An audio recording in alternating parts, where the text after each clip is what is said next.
Good morning, good people. My name is Martin from a company named Way Out. I believe we have an hour together, but I don't think I'll need more than about 30 minutes. So please save any thoughts or ideas or questions that you have for later, and we can have a conversation after I finish this little wrap. I will talk a little bit about our concept, but I will focus on why we do what we do. We call our solution future-proof drinking water, which is an outcome of totally rethinking how we can utilize natural resources and available technology so as to be able to stick around a while longer as a species. So what's up with future-proof? When we try to look into the future, it's a good idea to look back a bit and see what we can learn from the past and maybe understand better what a solution for tomorrow could be. Okay, that's it. Thanks for listening, and we'll see you again next year. Sorry, folks, jokes aside, but this is actually more true than we perhaps like to admit. I'll get back to this further ahead. On the topic of evolving or perhaps building up, this is the famous woodblock print, The Great Wave of Kanagawa by Japanese artist Hokusai, created in 1831. The print depicts a storm-tossed sea with a gigantic, ominous wave, frozen in time, towering over the insignificant lives of the fishermen in the tiny boats below, the moment before it comes crashing down, destroying everything. Nature and its irreversible forces are the main character, and humans are just extras or props to let us viewers think about their individual littleness and who or what really decides our fate. No, you're right, of course. This is an entirely different piece of graphics that actually depicts the human accomplishments that have enabled everything we have today. Progress, science, technology, discoveries, health, medicine, vaccines, fashion, travel, transport, tourism, food culture, pop culture, entertainment, shopping, heating up.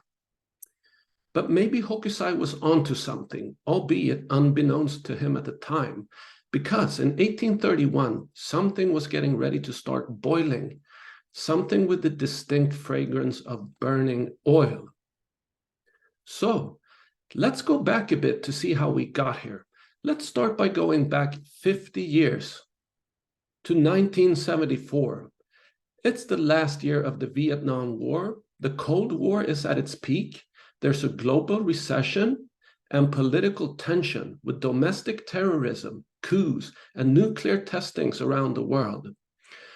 Other notable water-related events that happened in 1974 were the Watergate scandal. Seems like history is repeating itself somehow. And in 1974, the Beatles break up. Any similarities with other submarines breaking up just yesterday are totally unintentional, of course. That would be too soon.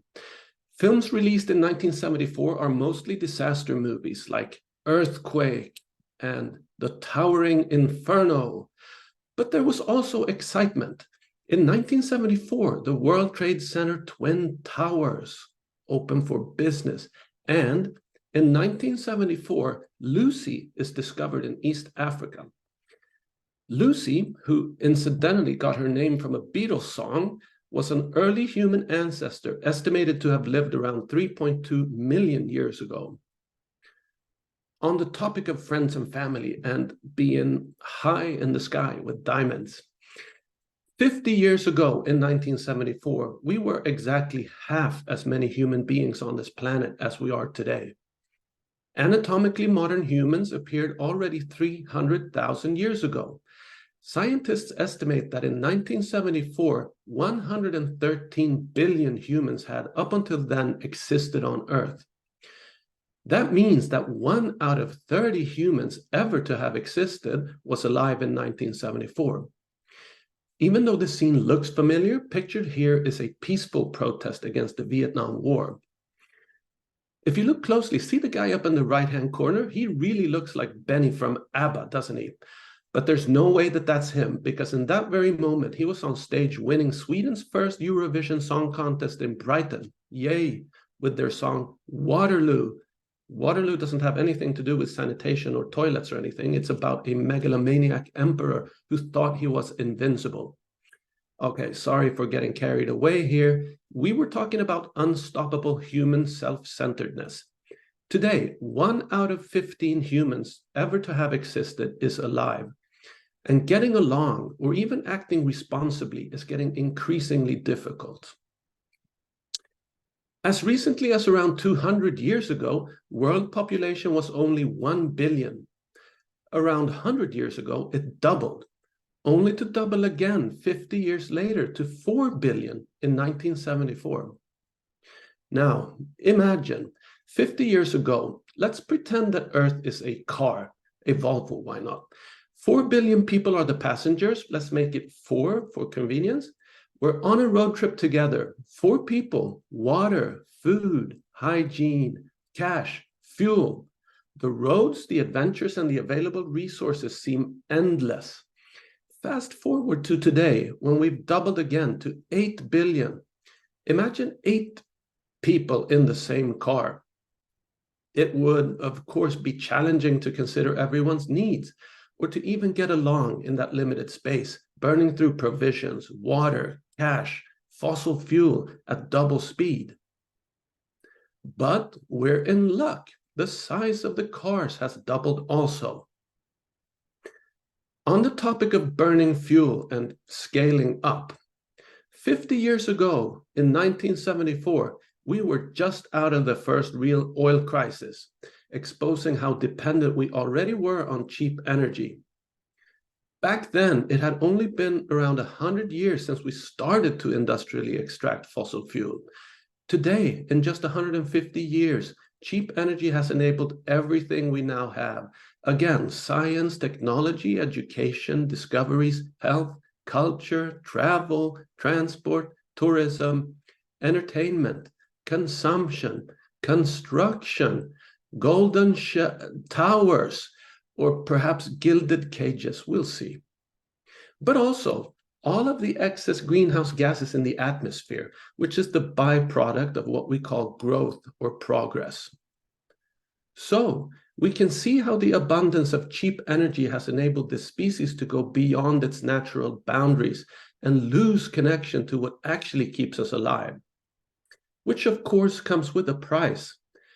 The overuse of resources leading to social cascade effects, gaps, alienation, animosity, tension, wars, migrations, but also cascade effects on heat-absorbing gases in our atmosphere, leading to climate change as experienced in weather-related natural disasters, extreme temperatures, droughts, wildfires, storms, floodings, flash floods, landslides, and everything is, of course, entangled in a great big coiling up feedback loop.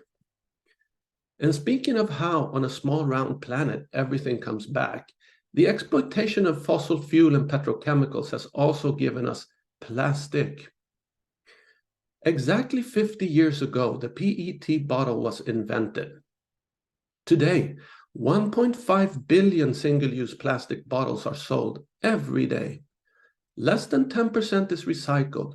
Most end up as landfill. It takes around 500 years for one single-use plastic bottle to degrade. In the meantime, it becomes microplastics. We all ingest the equivalent of 1 plastic credit card per week. In 50 years, a car tire. And we don't need any more of those when we're in our 50s. Thank you very much. At least 14 million tons of plastic flow into the ocean every year. Plastic makes up 80% of all marine debris found, from surface waters to deep sea sediments.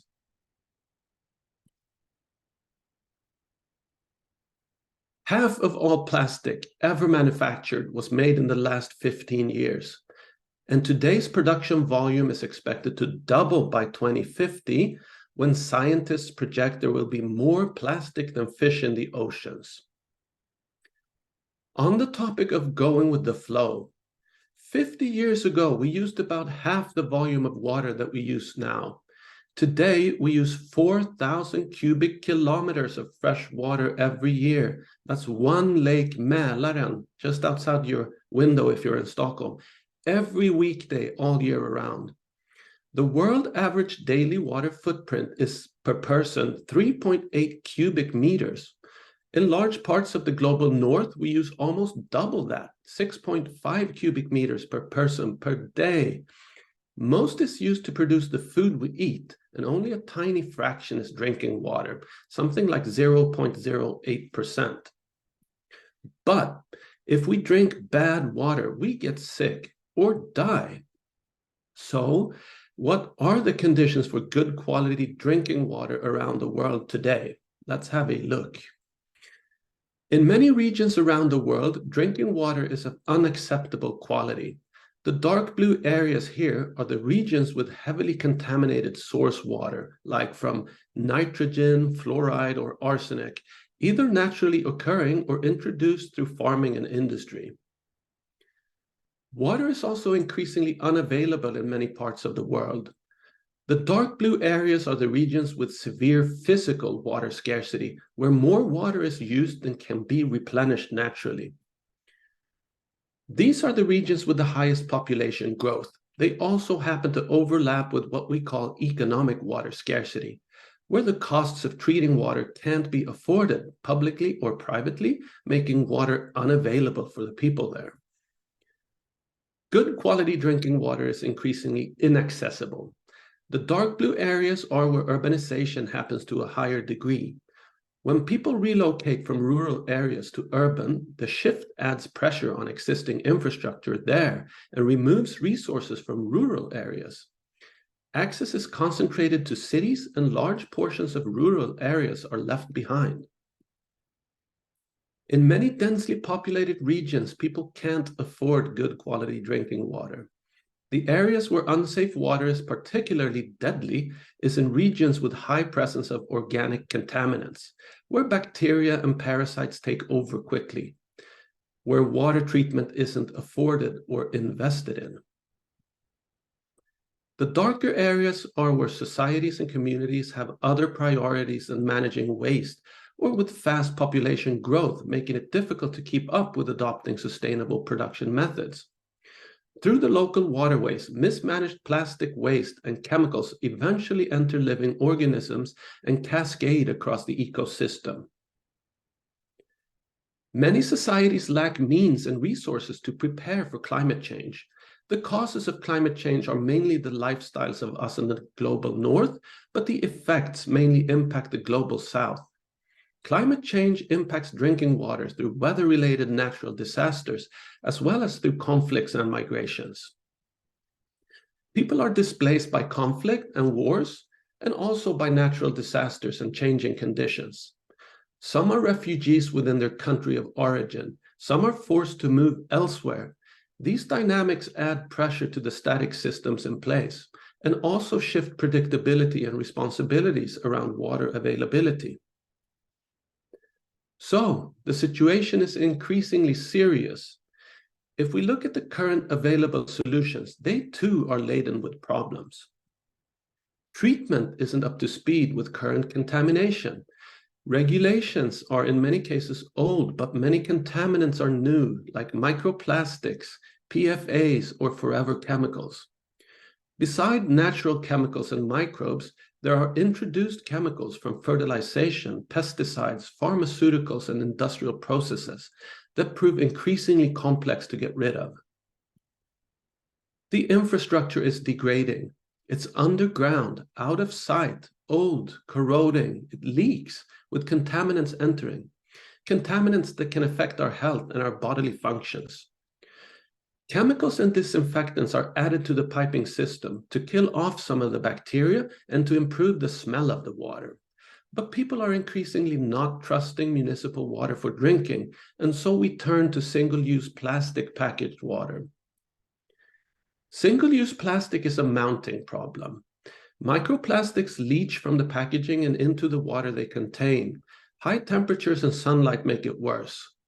This is a big health risk, actually, causing cancer, DNA fragmentation, cell death, allergies, heart disease, affecting hormones and fertility in adults and brain development in small children. Single-use plastic is also wasteful and unsustainable, where double the volume of water is used to create the plastic, 3 times the volume of CO2 is released than what water the package contains, and plastic water uses 2,000 times more energy than tap water. Long-distance transport of drinking water is completely unnecessary. This is a simple marketing thing, and someone is capitalizing on our willful gullibility. Global water brands ship their single-use plastic products across the planet, increasing our eco-footprint. The CO2 released speeds up global warming, and they leave behind the trash and take home the profit. In order to move away from single plastic, home filtration and in-house bottling is in some cases encouraged, like for the hospitality industry and for schools and campuses. But this requires them to move into a completely other line of business, into process industry, which requires a different expertise so as to not end up with clogging filters with mold, yeast, fungi, algae, and bacteria. Not to mention the risk of introducing bacteria into the treated water when capping the bottles manually. And the added manual handling itself with heavy glass bottles means even more work for staff and deliveries. These systems also don't eliminate micropollutants like viruses, forever chemicals, and microplastics. Home filtration and in-house bottling systems many times also don't add minerals to the drinking water. Minerals are essential not just for taste, but for key bodily functions. Drinking water that is insufficiently mineralized actually extracts minerals from your body and leaves you more dehydrated than before you drank it. This is particularly unhealthy for our children and our elderly, of course. There's also a lot of dishonest marketing in today's drinking water space. pH-altered water, like alkaline water and those things, don't bring any health benefits, but rather put stress on the inner organs. Exclusive water, like from glaciers or remote Pacific islands, is no different than ordinary water, other than that it has increased ecological impact, of course. And supernatural water, like so-called raw water, restructured water, or vortex-treated water, or claims that good or bad thoughts or vibrational frequencies would affect the water properties, is of course pseudoscience and will at best produce very expensive urine. What goes in is what comes out. You are what you eat or drink, and what goes up must come down. Thankfully, there's a greater trend where we are rethinking how we should go about our business as a species, and in a sense, how we can go back to the ways of our ancestors to restore the balance, or as a start, to act in balance with nature. We can see this as a political trend, as in the United Nations Sustainable Development Goals that set up guidelines for revised conduct with less impact on ecology, society, and economy, and with public and private stakeholders committing to these goals that are just 6.5 years away, mind you. There's a growing societal trend with increasing demand for local produce. We want fresh products. Local production brings resilience to pandemics, for instance. It connects us with producers and our communities. It supports our local community or an economy, and it increases transparency and reduces the overall eco-footprint. There's also a technological trend. The so-called fifth industrial revolution focuses on the well-being of all stakeholders within the economy, society, and ecology.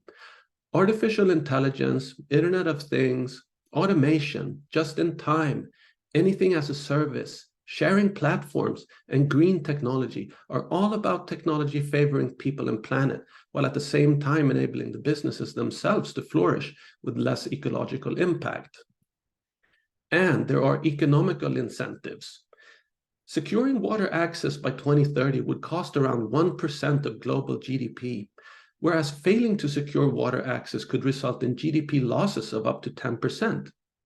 They say that water is the new oil, where investing in water access could yield an average return of 670%. There are opportunities, and there is a way out of this matrix, if you may. So here comes the turn, or the river for those of you that play poker. Our company, Way Out, provides circular systems for local supply of perfect drinking water from source to mouth with a minimal eco footprint. We offer our solution to local drinking water businesses who want to take lead in the green transition. Our water is of highest obtainable quality. We use state-of-the-art process where we also mineralize the water, and coming from pharma tech and food tech, hygiene and integrity is at the core of our concept. Our solution makes drinking water available anytime. The capacity of a single system is 20,000 liters per day, enough to provide between 5,000 and 10,000 people with their daily need of drinking water.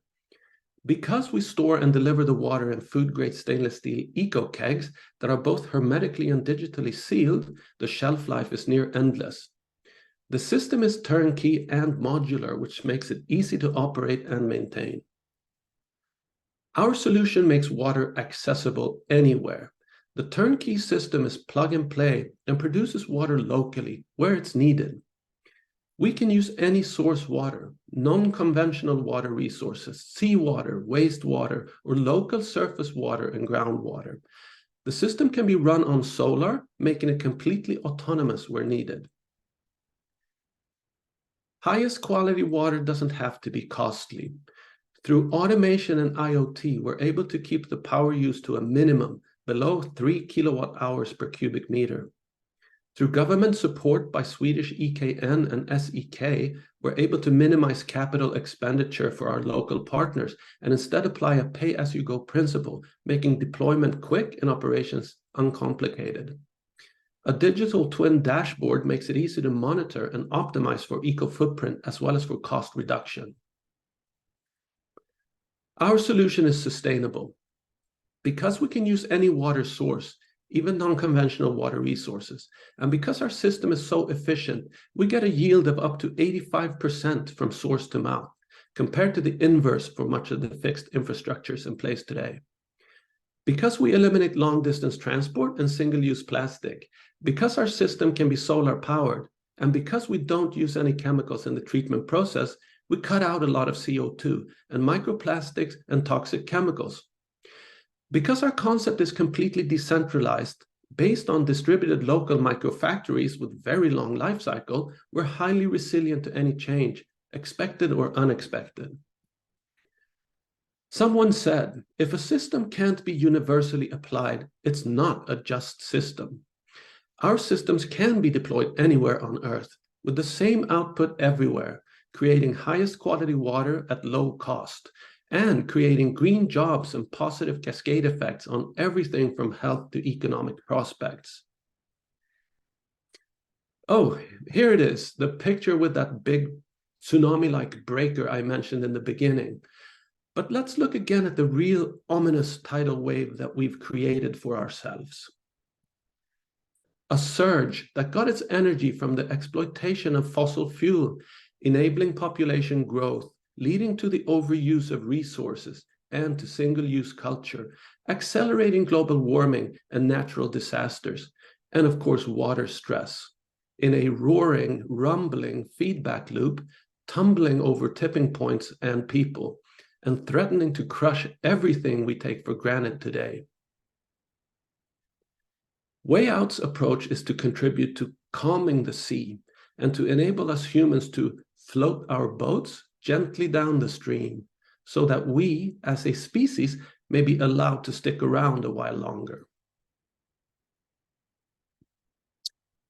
This is Jumana and Hector. Jumana from Jordan is our head of pilot projects. Hector from Mexico is our head of R&D. We are Way Out from Sweden, based in the UAE. Come have a glass of water with us in Stockholm or Dubai, and let's be the change together. Thanks for listening, guys. And now let's turn to possibly questions or discussions. If anyone has anything on their mind, we're ready to answer anything. Hi, Martin. It's Jenny here. Thanks for a fantastic presentation. There are already some questions in the chat. So maybe I'll read them out loud. Hello, Please. Hello, Martin. Thank you for your presentation and sharing the idea behind Way Out. I was wondering where your target group is, as the product looks very fancy and expensive for rural communities who do not have access to water or monetary sources at all. Could you elaborate more on this, maybe? Thanks in advance. And then she continues, like, who pays the cost of implementation? Is it governments, individuals, communities? I'm curious. Well, thank you. I can't remember your name, but thank you very much for your question. And of course, it's a good one in this context. Here's how we, and also thank you for your kind words about the design and what it looks like. Of course, here's the thing. It is very expensive to develop these things, and that cost is on us, and at this stage on our investors, I'm afraid to say. Hope they're not looking. The way we solve it is that we have a debt financing model where we carry this cost in loans from banks that grant us these loans, so that there's no capital expenditure on the leaseholder end. So it's a pay-as-you-go model, really. So what we expect in return from the clients that we let operate our systems is simply a monthly rent based on what water they put out. Optimally, already at this stage, we expect people to be able to sell the water either through subsidies, through organizations or things like that, or funds, or simply by charging the end consumer for the water. At this stage, we're not really optimized for the access to water situation that you're describing in rural areas. Today, we have plenty of systems deployed in urban areas where we mainly cater to workplaces, schools, and offices with a lot of people and footfall. So that's where we started to deploy them. Hope that answers your question. Were there any other, Jenny? Not in the chat, but actually now we're gonna let any one of you ask questions, so you can actually Rickard is going to allow anyone to ask questions. So if you want to ask, you don't have to write questions. There are now, Martin, some more questions here, and also thanks. Anna said, fantastic presentation, Martin. Thank you. Very engaging and inspiring. And then from Paul, interesting presentation. Thank you, Anna. I work with kiosks in rural areas in Kenya. What is the cost of water per liter to clients? We have a system in Kenya. It's located on a rooftop terrace downtown.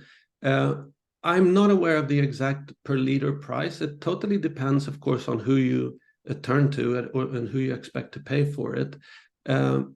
I would guess it would be around just a couple of cents on the market. And in Kenya, I know that there are many different types of water that is accessible. You have the water ATMs, you have the tanker cars coming and delivering some sort of okay potable water, and then you of course have the single-use bottled water that can cost anything from a couple of cents up to almost a dollar, I guess, on the market. But for our price on the market in Kenya, I can't answer that really. But our ambition is to always be lower than the available unsustainable alternatives like single-use plastic, for example.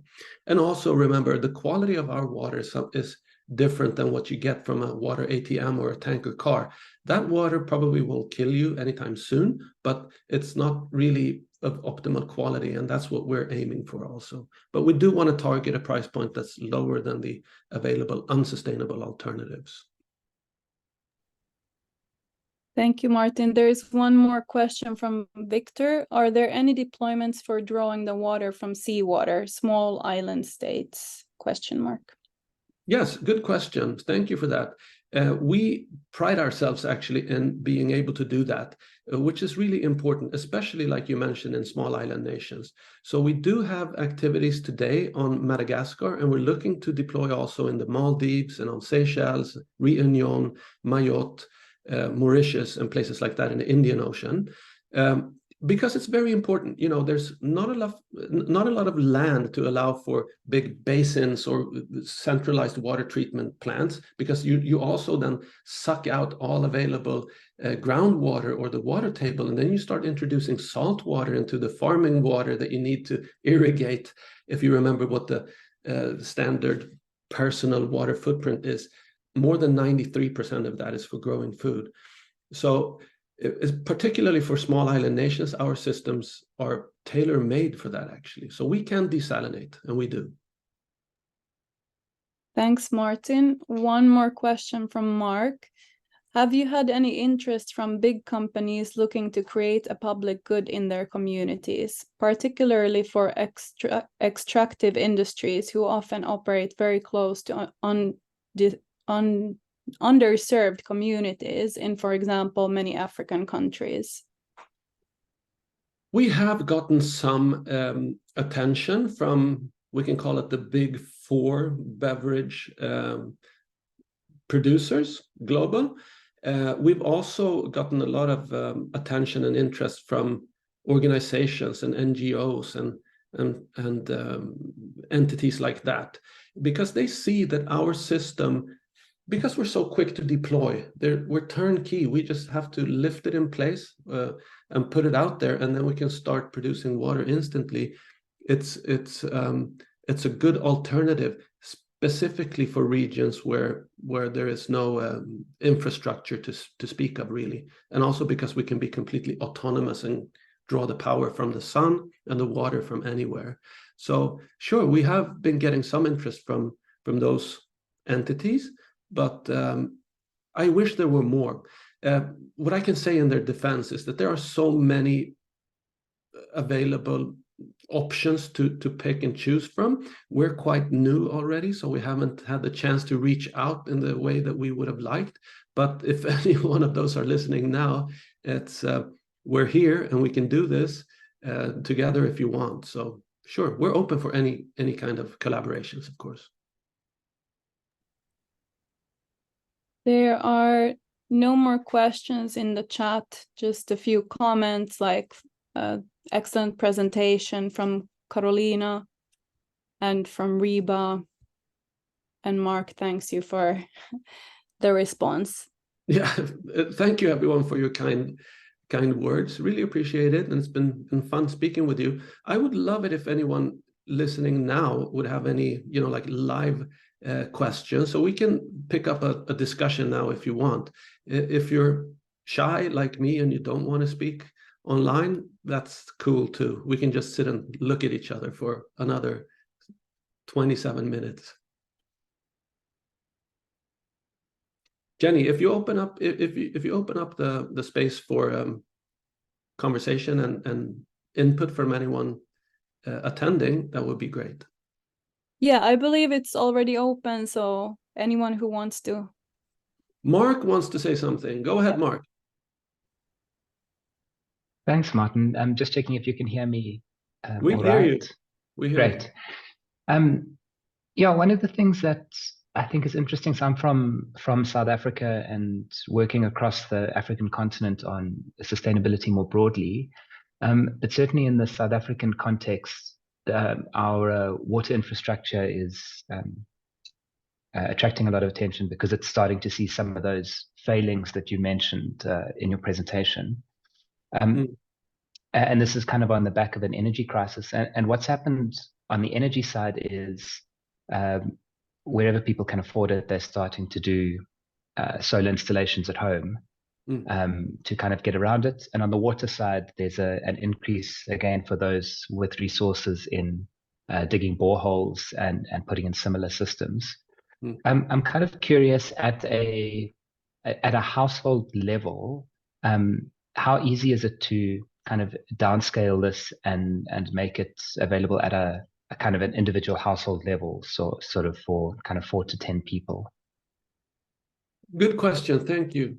I mean, totally, we feel the issues that are ongoing in South Africa. We followed closely that year zero scare that we had the other year, and also, on the general water stress or lack of water, which is a combination, of course, of climate and natural circumstances, but also mismanagement, I would say. So for individual households, the way we work is that we produce the water in these micro factories that can produce up to 20,000 liters per day, enough for 10,000 people, let's say. And then we distribute the water in 10-liter stainless steel kegs. So if we locate one of our microfactories, let's say in a housing area in a district like that, we can distribute these kegs to any household that want to subscribe or that want to be part of it. So we don't at this stage do any micro pica treatment of the water itself. We still have the microfactories this is how we do it. It's a one size fits all. But the whole idea is to locate these locally, so we can be in a township or a housing area or an airport or something, and put out 20,000 liters every day and distribute it in these kegs and also dispensers, so that anyone that needs the water can actually access it. Thanks. Thank you.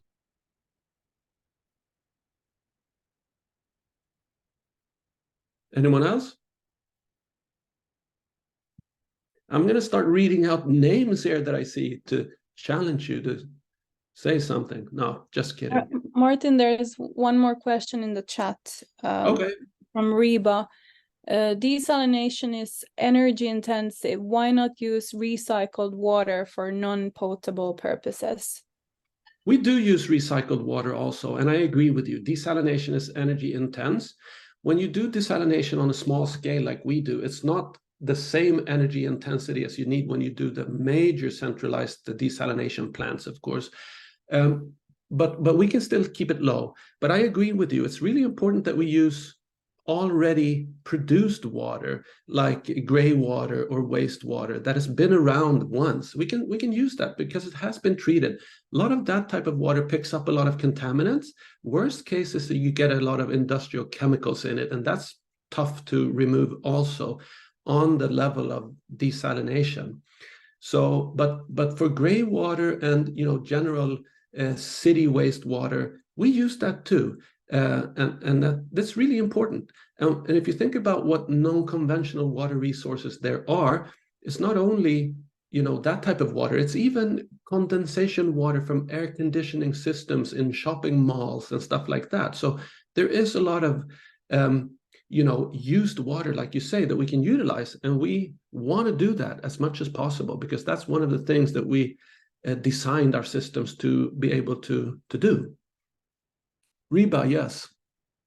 Yes, sorry, I am not on my video, but I just can speak verbally. That's thank you, Martin. That's a very good response. But my concern is that the energy, in fact, very much increasing due to water stress, because due to urbanization, that's most of the cities, particularly, they have exhausted their local water bodies, and they are now moving to distant sources of water to like 100, 200 kilometers. Even some cities are bring water to supply water to the city people. And also that there is also over extraction of groundwater. So groundwater also, that's they are in fact drawing from very deep aquifer that also needs very good amount of energy. So all these are very energy intensive, and desalination is still energy intensive, though lot of innovations are there how to reduce the energy consumptions.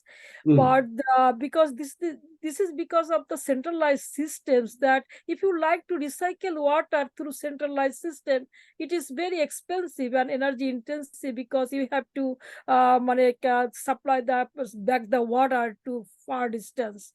So how to go to the distributed systems that water utility can give attention, that's not going to the very large system, but between small and large systems, how that energy can be reduced, and also recycled water can be reused. That was my concern. I think that way, I think we can also reduce the fresh water withdrawal, and also we can reduce the unsustainable use of water resources. And thank Yeah. you for your excellent presentation. Thank you, Reba. And I totally agree with you because, what you're talking about is the problems with having centralized water treatment plants. Even though they're using used water, they then need to collect it and they need to slurp it up from a catchment area that is so large. So the energy to actually gather this used water is again becoming unsustainable. And that's why we're doing this in a distributed fashion, a decentralized way of going about it, to create a grid or an infrastructure of individual autonomous micro factory systems. So that way we can use secondhand or used water where the water is needed and where the secondhand water is produced. That way we don't need to long pipelines or travel to catch the water and then bring it back to treat it. We treat it locally where it's used and where it's produced, so that we produce what people need to consume on site. So that's exactly what we're doing. And then you're also touching on the fact that, as long as we can use renewable energy resources, because it's all about energy in the end, isn't it? As long as we can utilize renewable energy resources, we're more or less safe. But when you have these huge plants, the energy you require, I mean, you would need half a country of solar panels today to handle that, and it's just not feasible. That's also why we want to break it down into smaller units so that we can produce the water where it's consumed and also recycle the local water. Thank you, Rima.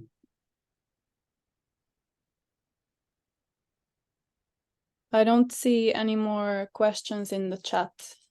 Okay. Hi. Sorry, I don't know how to lift my hand. Can I ask something? Of course.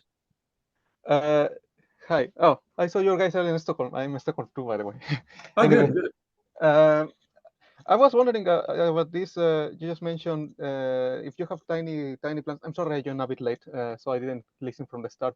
If you have like the tiny individual plants, you have lower energy usage per unit, right? But how do you fight against the economy of scale of having everything? Once you account, of course, for transportation, maybe that's where you win. But wouldn't it be cheaper to have to process huge amounts of water at the same time rather than here? I don't know. Well, in energy terms. No, I mean, what you're saying makes sense, and it's like a logical first thought that would be the way to do it. But there are so many problems with centralized production. First of all, you basically drain local aquifers or the water table where you are, making farming absolutely impossible in those areas. We see that with big beverage producers. They suck up aquifers and put farmers out of work.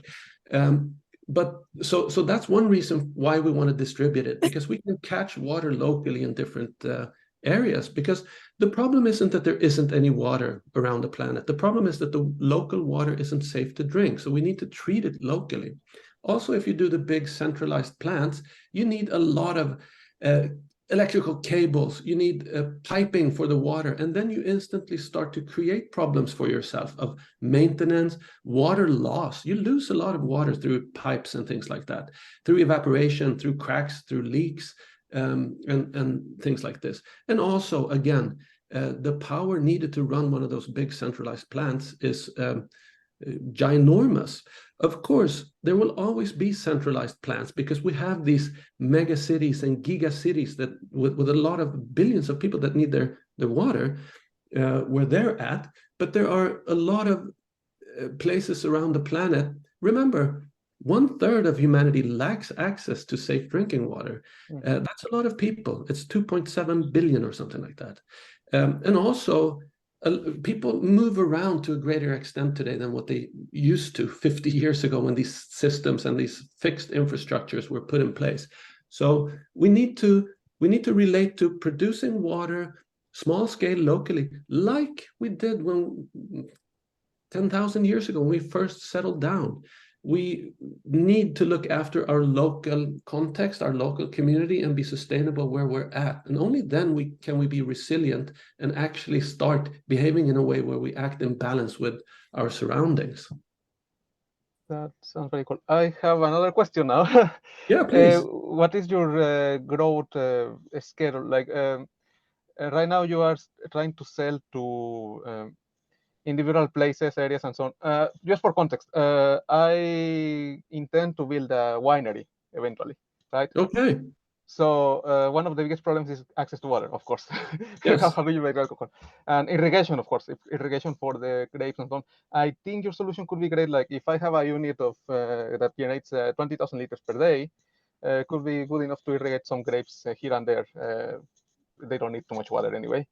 And then could that water be used to produce alcohol, for example,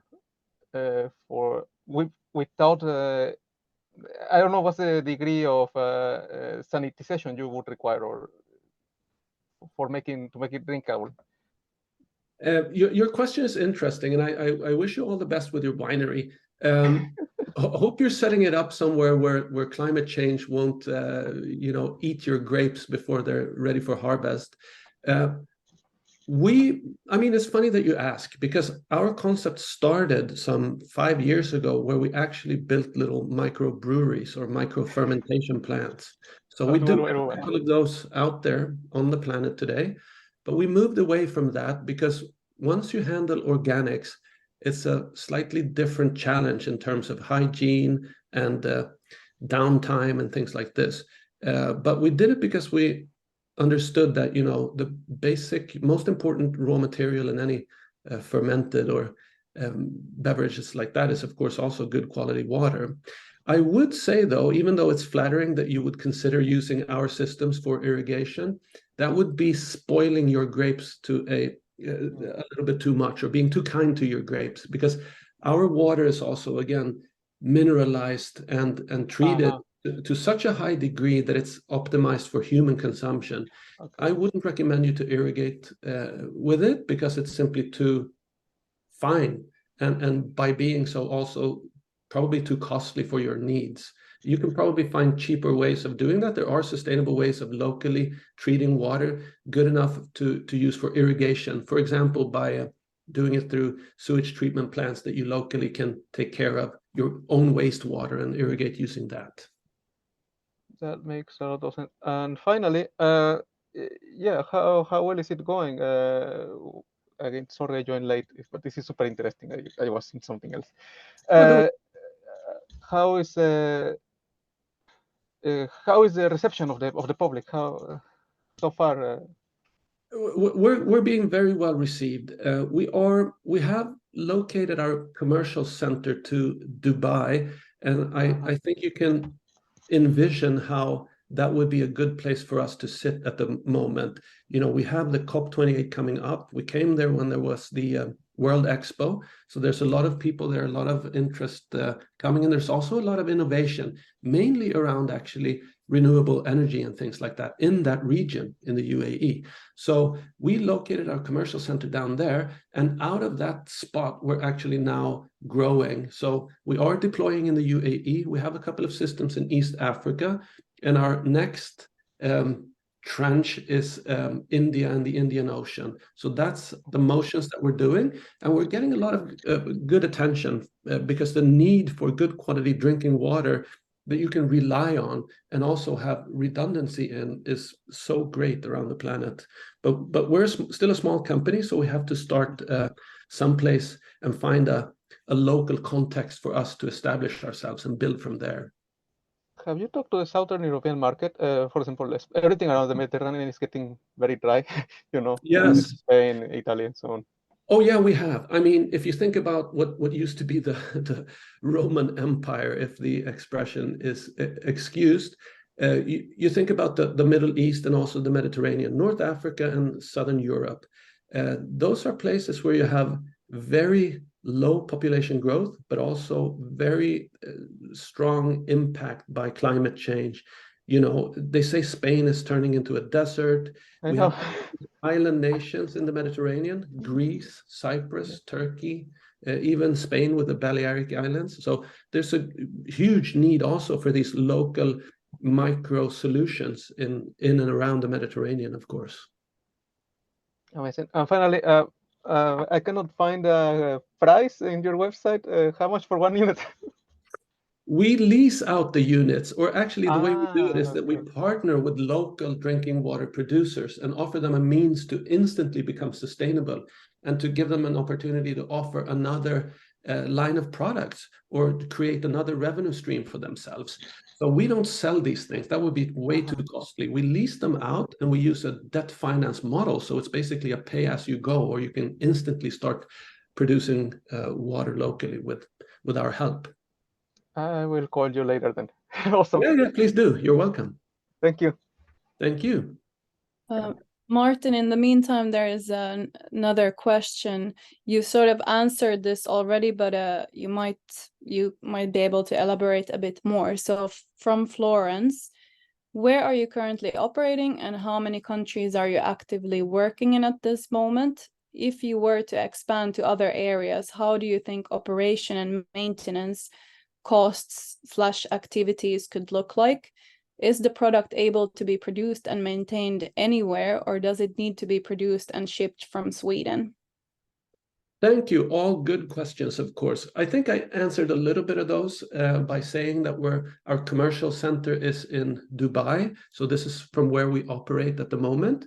We have production in Scandinavia today, together with our industrial partners Alfa Laval in Copenhagen. So we have a factory there where we produce the microfactories. We have a technology partner in Siemens, and then we partner with them locally in the UAE and use them over there for those bits also. To your question on how can we, I interpret it as you ask us how we can set up organization to be able to handle and maintain the systems locally on the ground. I tried to answer that also before, but let's elaborate a little bit on it. We partner with local drinking water producers that already today are established and have a client base and have a distribution network and have all that on the ground. But today, the way you do that is in most cases, you actually distribute single-use plastic, either in these 5-gallon jugs, and you put those on one of those typical coolers for schools, workplaces, campuses, and stuff like that. Or you sell maybe 12 packs of 1.5 liter plastic packaged drinking water. So we come in and offer these companies and organizations another way of doing their business by offering a completely sustainable product portfolio instead, or a product line. So, and they already have the organization. So we, on our end, take the full responsibility for the technology, our technology, and the way it works, and the maintenance and repairs and spares and consumables and things that are needed to operate the systems. But the operation and the distribution and the sales is taken care of by local drinking water producers. So that's how we handle that. Were there any questions within there that I missed, Jenny? Help me out. No, I think you answered the questions, and there are no new questions. Excellent. So then you have 6 minutes for a fika, Swedish cinnamon buns and coffee typically. Thanks again, everyone, for listening. And please reach out to us if you want to talk about something else, or if you want to move off line and talk over email or anything. You have the contact details here. It's simply wayout.com. You'll find us there. And let's continue the dialogue. And everyone, take care of yourself. And for those of you that are in Stockholm, enjoy. And the rest of you hope to see you somewhere along the line. Thank you very much. Thank you. Thank you.